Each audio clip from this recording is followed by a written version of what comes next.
Nothing but the cream of the crop left at this point in high school football season. Shane right here with Yanni Crocus for another playoff edition of Football Friday as we kick off the second round. 16th episode of this season, officially on to the regional semifinals tonight. All the winners tonight needing just 3 more wins to get to a state championship. One team playing in our area tonight knows all about that journey. That's right. You know what we're talking about. That team defending 6A state champion West Boca Bulls on their journey for back-to-back state titles. Eastlake standing in their way tonight, making that long trip from Tarpon Springs, about 30 miles outside of Tampa. West Boca coming off a convincing win over Largo last week, a Largo team that beat Eastlake, so that sounds good. That man, Javian Mallory, he's a bad man, Shane. Inside the 5, he makes one cut, gets into the end zone, scoring West Boca's first offensive possession. As good as he's been this year, the Bulls' defense has been elite. Eli Million flushed out of the pocket, goes deep down the field, but watch out, Larry Morgan is there for the big West Boca interception. Next possession for Eastlake, Max Reed and Langston Weatherspoon wrap up the ball carrier behind the line of scrimmage. They were stout. Offense, defense, and special teams on the Eagles' punt. Grant Edmond flies in to block it. Anderson Gracilian scoops it and returns it for the touchdown. The state champs moving on in impressive fashion, 48-7. They'll host 5-seed Mitchell next Friday. And 1A Cardinal Newman facing Community School of Naples for the second straight year in the second round. Crusaders beat them 42-0 last year. This year's Naples team, though, much improved, but it was Newman striking first. And who else? Phoenix Dongia showing James Madison what they're getting next year. Some rough and tough running right into the end zone for the touchdown. 7-0 Newman. Next Newman possession, Jerron Hughley looks left and fires a dart to Leslie Mosley, the Slim Reaper they call him, makes the catch, taps the toes and lets everyone know it's a first down. Next play, Naples with some pressure. They thought they had Hughley bottled up, but they thought wrong. The West Virginia commit shakes off a tackle. Watch the connection there at the goal line. Big hit. He's in, gives us a little flex. 14-0 Newman. Then on the next Newman possession, Hughley again buying time. No need to shake off any tacklers on this one. Strolls right into the end zone for 6 more, but Naples would respond in back-to-back scores. So on Newman's first possession out of halftime, the offense needing to respond. Hughley, Jack Daniels saying if it ain't broke, don't fix it. Calls Hughley's number again for another score. Newman cruising into the regional final, 45-14. They'll play at St. Petersburg Catholic. All right, now to the only 1 seed in the playoffs from our area, undefeated Vero Beach, trying to run the table to a 7A state championship. A state title would be just the second in school history and first since 1981, but still a lot of work to be done with Lake Nona in town tonight. That's right. Lake Nona coming from just outside of Orlando. Vero Beach beat Lake Nona 21-7 in the first round last season. The Indians flexing on defense early. Malachi Reed off the edge, doesn't get to the quarterback at first, but stays with it. Eventually gets the sack. Champ Maul's injured most of the season. He's back, swings it out to Jonathan Hillsman, making some moves there on the sideline. It's a first down for Vero. Same drive. Hillsman this time takes the handoff, cuts up field. Another nice gain, another Vero Beach first down. Later in the drive, Mons escapes the pocket, keeps his eyes downfield. Marcus Melbourne on the catch, keeps his feet inbounds, walks into the end zone, and they're going to walk into the next round. Vero Beach looking like a juggernaut, man, staying undefeated. They win it big, 56-14. After back-to-back first-round exits, Spanish River finding themselves in the second round this postseason, hosting Goldman. Sharks bite first, opening quarter. Ty Reynolds L gets a huge lead block, plows into the end zone for the game's first score. Goldman responds. Darrell Bell to KJ Bellamore for the quick Gators TD. Then back to Ty Reynolds L, again plunges in for the Spanish River score. Plenty of scoring in this one. Back and forth we go. Sharks back with a scoring opportunity, but Jaden Phillips throws into traffic. Darrell Bell III will go the entire length of the field for the pick 6. Spanish River's season comes to an end, 56-42. Still a great season for them. Coming up after the break, Atlantic tries to get to the regional finals for the second straight year, and after back-to-back first-round exits, we already did Spanish River. We'll talk about Atlantic and Spanish River again sometime soon, but we'll be right back.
All right, just a single blemish on the record for the Atlantic Eagles so far this season, hoping to get to the regional Final Four, second straight year. The Eagles blew out North Miami 55-0 in the first round last week, but here comes a MacArthur team out of Hollywood that blew out Martin County 41-13 in their first round matchup.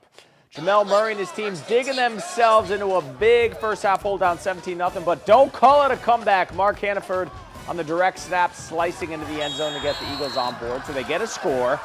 And now they get the turnover. Left side of your screen. Watch this DB come out of nowhere to force the fumble. Atlantic jumps on it, and they are in business. Penalty near the goal line forces them to kick the field goal. Angelo Caporizzo knocks it in, and it's 17-10. Fourth quarter, same goal line play. Direct snap to Hannaford, who goes untouched in the end zone. All they need, Shane, is the point after this game is tied. Easy, right? But MacArthur comes flying in to block the kick, so Atlantic still down 17-16. They're still chasing that point. 2.5 minutes to go, hoping to get a game-winning drive. Pedro Martinez throws into coverage, picked off by Merrick Marcellus, and that will seal it. Atlantic's terrific season comes to an end, 17-16. Wow, the magical season for Fort Pierce Central, meanwhile, continuing tonight against Dr. Phillips. Cobras got their first playoff win in 12 years last week. Cobras down 6-0 in the half, but here they come in the third. Drew LaPlante over to Marquand Burgess. Watch the effort from Burgess. Just refuses to go down, breaking tackles all the way to the end zone. Central takes a 7-6 lead, and they were not finished yet. LaPlante looking deep, a bomb down the field. Is that Randy Moss? No, it's A.J. Hill. Climbs the ladder and comes down with the touchdown for Central. Cobras in business. It was a big second half for LaPlante. This time down the sideline to Burgess. He slips inside. He's going to take it all the way for the touchdown. Central led by 2 with almost no time left on the clock here. Dr. Phillips with a short field goal to win it, and it's good. Yes, their season coming to an end. Central, what a season to come up short. They fall 22-21. So it will be Vera hosting Dr. Phillips next week. Our play of the week comes from Cardinal Newman's win tonight. Jaron Hughley shaking off tacklers, making his way right to the end zone, absorbing this big goal line hit. Crusaders beat Community School of Naples 45-14. All right, to the scoreboard, a defensive struggle as Glade Central comes up short at Lakewood. Raiders fall 14-7 to finish the season 10-2. But on the other side of the muck, Pahokee is moving on. They're going on the road, and they went on the road tonight to beat Taylor County 17-7. They move on to the state semifinal to play Bluntstown on the road next week. State champion crowned tonight. Kudos American Heritage Delray winning the SSAA Atlantic state title 51-41 over West Nassau. And following up tomorrow, Jupiter Christian playing for back-to-back state championships against Mount Dora Christian Academy in the SSSA 11-man state title game in the Villages up at 7 p.m. All right, congratulations to all the teams moving on. We came into the weekend with 11 teams still left. Now we have 4 teams still left. West Boca, Vero Beach, Pahokee, and Cardinal Newman. So we'll see which teams can move on. Congratulations to the teams that had a good year. Fort Pierce Central, man, that program is looking good. Who impressed you? Well, I was at the West Boca game. To win by that margin in a state semi-regional, very impressive from West Boca. I was also at Atlantic. Tough finish for them. They really came back in the second half. And obviously, Vero looks like a state championship. Hey, extra points have been big this Critical. season. It seems like Kickers a lot of teams are people, too. Yes, especially in high school. Thanks for joining us. This is our final edition of Football Friday, but we'll have you covered for the rest of the playoffs. We'll see you next week.